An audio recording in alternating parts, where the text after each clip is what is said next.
మీతో నా 8 అనుబంధం నాకు. మొట్టమొదటిగా నాయకోటి రాజు గారు వాళ్ళ మిత్రబృందం వచ్చినప్పుడు నేను మొట్టమొదటి మాట ఏంటంటే, ఎవరు ఊళ్ళకు చుట్టాలు వచ్చినా, అంటే ఊళ్ళకంటే గవర్నమెంట్ పరంగా వచ్చే చుట్టాలు, పంపో బియ్యం బస్తా అనేటువంటి పరిస్థితి ఉన్నది. డీలర్ అంటే మొత్తం దోసుకుంటున్నారు. డీలర్ అంటే ఒక గ్రామంలో ఒక విలన్లాగా ప్రొజెక్ట్ చేస్తున్నాడు. ఇది పోవాలి అని చెప్పి మొట్టమొదటి కోరిన నేను. ఎవరికి రూపాయి చందా ఇవ్వకుండా, ఎవరికి కిలో బియ్యం ఇవ్వకుండా మీరు గల్లెగిరేసుకునే పద్ధతి ఏం కావాలో చెప్పు రాజాని వాడిని అడిగినా. నా ఏ డీలర్ కూడా గౌరవంగా బతకాలని కోరుకుంటాడు తప్ప గౌరవానికి భంగం కలగాలని మాత్రం ఎవరు కోరుకోరు.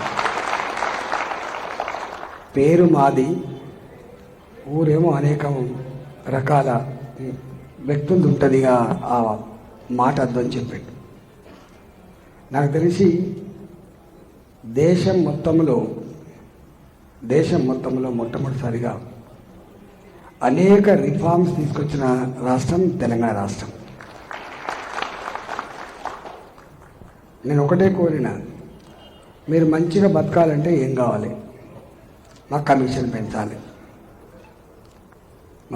పెంచాలి, ఇంకా ఏమైనా అవకాశం ఉంటే మాకు జీతం లెక్క ఇచ్చేయండి సార్ సపరేట్గా అని చెప్పాను. సరే కొట్లాడినాం, కొన్ని అయినాయి, కొన్ని కాలేదు, వేరే విషయం. కానీ ఇప్పటిదాకా నాయకుడు రాజు చెప్పిండు, మా మిత్రులు నాగరాజు గారు చెప్పారు. ఎన్నాడు నాకు తెలిసి 5 ఏళ్ళల్లో మీ ఛాయ్ మాత్రం నేను తాగలే. కొన్ని 100 సార్లు అయితే భోజనం పెట్టించిన వీళ్ళకి. నన్ను ఒక ఆయన అన్నాడు, ఇంత పెద్ద సివిల్ సప్లైస్ డిపార్ట్మెంటు, నీకు పెద్ద వీళ్ళు ఉంటారు వాళ్ళు ఉంటారు అంటే, నేను ఏముంటుంది అంటే నీకు మస్తు చెప్తే చాలు అని అన్నాడు. చెప్తే చాలనేటువంటి మాటను కథం పట్టించిన మనం అప్పుడు 5 ఏళ్ళలో. అంత గౌరవంగా బతికినాం. కేంద్ర ప్రభుత్వం కమిషన్ ఇచ్చింది, రాష్ట్ర ప్రభుత్వం ఇట్టలేదు. డబ్బంతా వచ్చి ఆగిపోయింది అక్కడ. పెంచినదే డీలర్ రావాల్సిందే. జనరల్గా అయితే ఎంత అమౌంట్ ఉందో చూసుకుంటారు, దాంట్లో పర్సెంటేజ్ మాట్లాడుకుంటారు, డిస్ట్రిబ్యూషన్ జరుగుతుంది. అది కూడా ఎప్పుడు ఇస్తారు అంటే ప్రాస్పెక్టివ్ ఇస్తారు, రెట్రాస్పెక్టివ్ ఇయర్. పాత ఇచ్చే ప్రసక్తి లేదు ఏ గవర్నమెంట్ కూడా.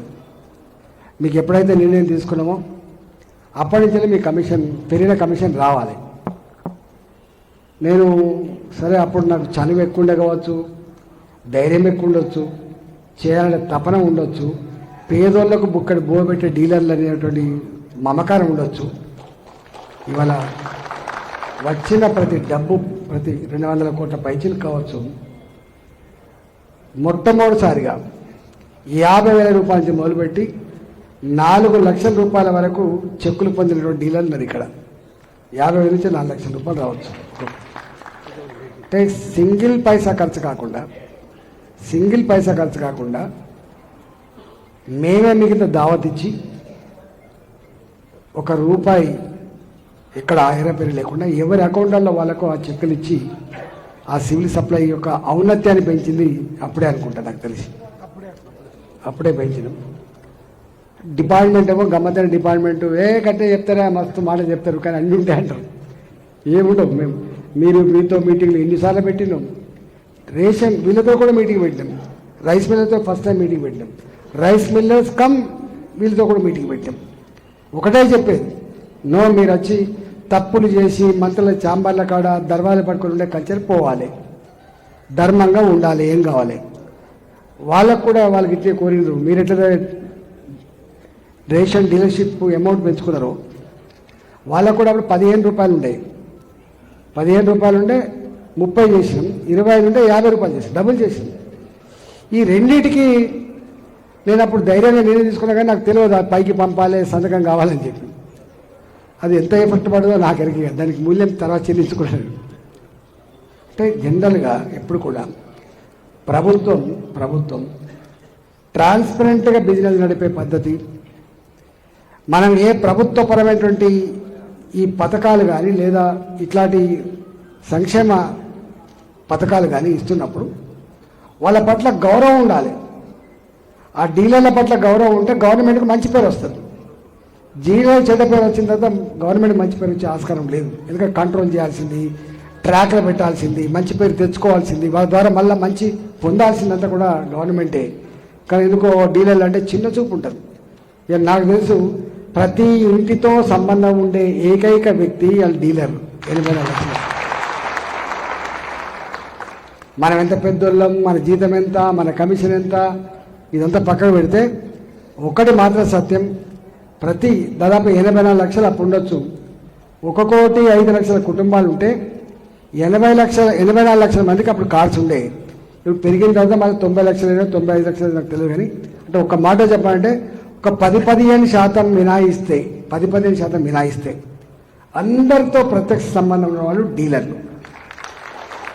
దీంట్లో మొదటి నుంచి కోరేది ఏంటంటే వన్ నేషన్, ఒకటే దేశం, ఒకటే చట్టం, ఒకటే సిస్టమ్ ఉండాలని కోరుతాను మేము. కేరళలో ఒక టైప్ ఉండడం, తమిళనాడులో ఒక టైప్ ఉండడం, లేదా యూపీలో ఒక టైప్ ఉండడం కాకుండా డీలరే. ఇవాళ కేంద్ర ప్రభుత్వం 5 కిలోలు ఇస్తుంది బియ్యం, రాష్ట్ర ప్రభుత్వం 1 కిలో ఇస్తుంది. ఈ రాష్ట్రంలో ఏమో కొంత బిలో పావర్టీ లైన్ ఫ్యామిలీ సంఖ్య ఎక్కువ కాబట్టి మిగతా వాళ్ళకు రాష్ట్రమే ఇస్తుంది, తెలంగాణ రాష్ట్రమే ఇస్తుంది. 35 లక్షల మందికి ఏమో వాళ్ళే ఇస్తారు. మీరైతే కోరుతున్నారో వన్ నేషన్ వన్ సిస్టమ్ అని తప్పకుండా ఒకసారి అడిగే ప్రయత్నం చేస్తారు తప్పకుండా. ఎందుకంటే మోడీ గారు ఎన్నడూ కూడా ఇంత ప్రత్యక్షంగా డబ్బులు ఇచ్చిన చరిత్ర లేదు. మోడీ గారు మాత్రమే దేశంలో ఉన్న పేదలకు కడుపు నిండా అన్నం పెట్టాలనేటువంటి కాన్సెప్ట్తో ఇలా ముందుకు వచ్చి ఈ పని చేస్తున్నాడు. ఇన్ని లక్షల కోట్ల రూపాయలు ఖర్చు పెడుతున్న మోడీ గారికి ఈ చిన్న సిస్టమ్, ఈ చిన్న విషయం దృష్టికి తీసుకుపోయే ప్రయత్నం చేస్తా అని చెప్పి నేను మనవి చేస్తాను.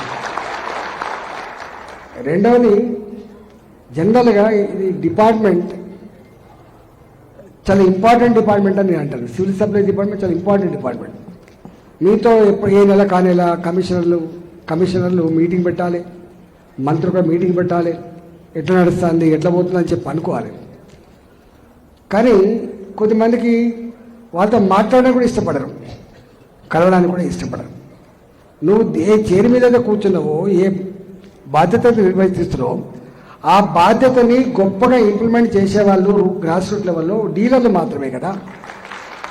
ఆ డీలర్లతో ఇంత పని చేసి పెడుతున్నప్పుడు ఆ డీలర్లతో కొంత మాట్లాడితే నీ బొడ్ల వాళ్ళ కింద పడతాయి, నీ డిగ్రీ తగ్గదు. నాకు తెలిసి ఒక సంస్థకి చిన్న ఉద్యోగైనా పెద్ద ఉద్యోగైనా ఎవరి పని వాళ్ళు బాధ్యతాయుతంగా చేయకపోతే ఆ వ్యవస్థ నడవదు అనే విషయం మర్చిపోవద్దు. నీ టెక్నికాలిటీ ప్రకారంగా పెద్ద చిన్న ఉండవచ్చు, కానీ నా దృష్టిలో మాత్రం ఆయన మనిషి అనుకుంటాను. మనిషి ఇలా ఇంత 18,000 మంది ఉన్నారా, ఇప్పుడు 20,000 మంది ఉన్నారా, 17,200 మంది రాష్ట్ర వ్యాప్తంగా అయితే మీరు బాధ్యత నిర్వహిస్తున్నారో తప్పకుండా మీకు గౌరవించాలి, మీతో మాట్లాడాలి, ఎప్పటికప్పుడు ఏమైనా సమస్య ఉంటే పరిష్కరించాలి. నేనైతేనేమో మీకు పేటెంట్ రైట్ లెక్క ఎప్పుడు నీ ఇంట్లోనే కాబట్టి ఎప్పుడంటే అప్పుడు కేంద్రంతోడైనా మాట్లాడే ప్రయత్నం చేస్తా, మళ్ళీ ఎప్పుడైనా రాష్ట్ర ప్రభుత్వానికి కూడా ఒక లెటర్ రూపంలో రాసి ఇప్పుడు ఏ డిమాండ్లు అయితే నువ్వు చేస్తున్నావు, మాకు 20,000 రూపాయలు గ్రామ పంచాయతీలో, 25,000 రూపాయలు మున్సిపాలిటీలో, కార్పొరేషన్లో ఇల్లు కిరాయి ఎక్కువ ఉంటుంది, ఖర్చు ఎక్కువ ఉంటుంది కాబట్టి 30,000 రూపాయలు అయితే అంటుండ్రు. తప్పకుండా దీని విషయంలో ఎప్పుడో ఒకనాడు నేను కూడా ఈ 9 డిమాండ్లు పెట్టింది. మీరు 9 డిమాండ్లలో 1-2 పెద్ద పట్టించుకోకపోయినా ఆ ఇంప్లిమెంటేషన్ ఒక కష్టమైనా మిగతా వాటి విషయంలో మాత్రం తప్పకుండా చేస్తా.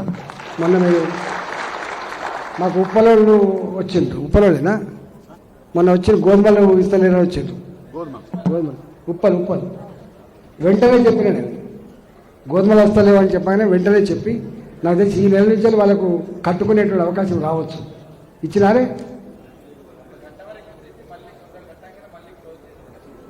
అది మన మాట్లాడి నేనే తప్పకుండా ఇప్పిస్తా. ఎందుకంటే వచ్చిన వాటిని పంచకపోతే వేస్ట్ అయిపోతాయి. వాళ్ళ ఇంటికెళ్ళి ఇస్తలేరు. గోధుమలు ప్రభుత్వం పంజాబ్లో కొంటుంది, కొన్న వాటిని తప్పకుండా డిస్ట్రిబ్యూషన్ చేయాలన్నప్పుడు కోటా ఇస్తారు. మనకు రైసే ఎక్కువ ఇంపార్టెంట్ అయినప్పుడు కూడా గోధుమ విషయంలో మొన్న ఉప్పలకు కొంత చేసిన, ఒకవేళ అది మళ్ళీ ఎక్కడైనా ఆగిపోతే కొద్ది మందికి అందే ప్రయత్నం చేసినా, ఇక్కడ హడ్డూస్ ఉన్నా ఆ హడ్డూస్ తప్పకుండా వాటి సార్ట్అవుట్ చేస్తా అని చెప్పి మీకు మనవి చేస్తూ, మీ 45 సంవత్సరాలుగా అయితే మీరు బకాయిలు అని చెప్తున్నారు, కొన్ని ఇప్పుడు ఈ మధ్యకాలంలో మీరు బకాయిలు చెప్పారు. బకాయిల విషయంలో మీకు ఎరక నాకంటే ఎక్కువ. తప్పకుండా వాటి మీద కూడా నేను ఆర్థిక మంత్రులు మాట్లాడి ఇప్పించే ప్రయత్నం చేస్తా అని చెప్పి మనం చేస్తూ, నాకు ఒక వేరే మీటింగ్లు ఉన్నాయి, ఏమనుకోవద్దు. నేను ఒకసారి ముఖం చూపించిపోదామని అంటే వచ్చిన నేను అర్థం చేసుకుంటానని చెప్పి ఆశిస్తూ, ఎల్లవేళలా ఈ నాయకోటరాజు ఒకటే చెప్తాడు, మేము 17,500 మంది ఉన్నాం, నువ్వు చిరస్థాయిగా మా గుండెల్లో ఉన్నావు, ఎందుకంటే మాకు ఇంత గౌరవాన్ని పెంచినావు, మాకు ఇంత సాయం చేసినావు అని చెప్పి భావన అవుతుందో, నేను కూడా అదే పద్ధతిలో మీ వెంట ఎల్లవేళలా ఉంటా అని చెప్పి నేను మంచిగా ఉంటా అని చెప్పి నమస్కారం.